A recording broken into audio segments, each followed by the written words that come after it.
Well, that was annoying, but sorry for the cutout there. What happened was I took a pressure washer to get fixed, and then they just called back, and so using the iPhone, then the video cuts out. Now I got to make two videos. Anyways, it's just a pain. But let's get back to diluted earnings per share. So again, diluted earnings per share is hypothetical. Okay, it's basically what could potentially happen if we had all these dilutive properties happen, like again, convertible bonds, share options, things like that. Okay, so let's get to again now slide 6. So with the basic earnings per share, we use a historical amount, okay? So we can compare it with prior years, and it might help assist in forecasting. Why? Because investors are gonna wanna know, well, historically, this company paid a high earnings per share. Maybe they're at $1.07 compared to company down here.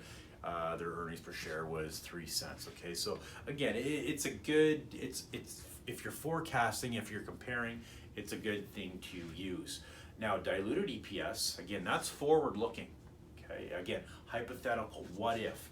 And it gives an indication of potential impact that conversions would have on your earnings per share. Again, we're gonna see how that comes into play, okay, and how these things will dilute our basic earnings per share. So it's only meaningful when examining trends since it's always adjusted for a change in capital structure. Okay, so let's look at the basic earnings per share calculation then. How do we get that? We take our net income minus our preferred dividends, okay, divided by your weighted average of common shares outstanding. Did anyone see that documentary Waco? I never did, but anyways.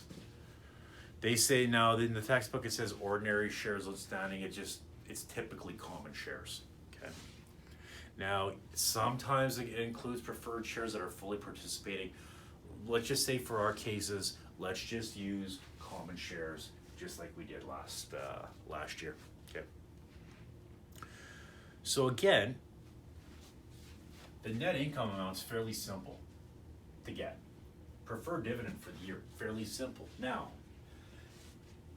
this here, your weighted average of common shares outstanding, that's where it can get tricky, because if there's no share issuances throughout the year, there's no share splits, there's no stock dividends, it's easy. So there's no change in the number of shares.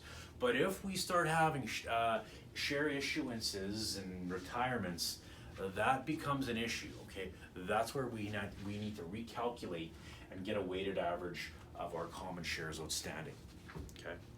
Now,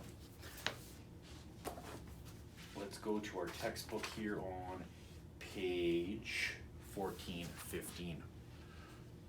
Okay.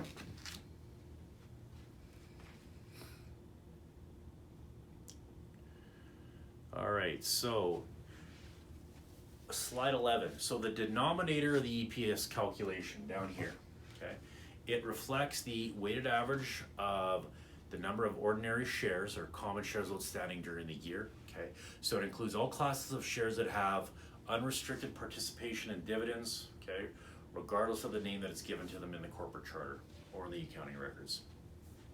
It's weighted by the daily average period that the shares are outstanding. For our purposes, we're going to use full months because, again, that is also acceptable. Okay.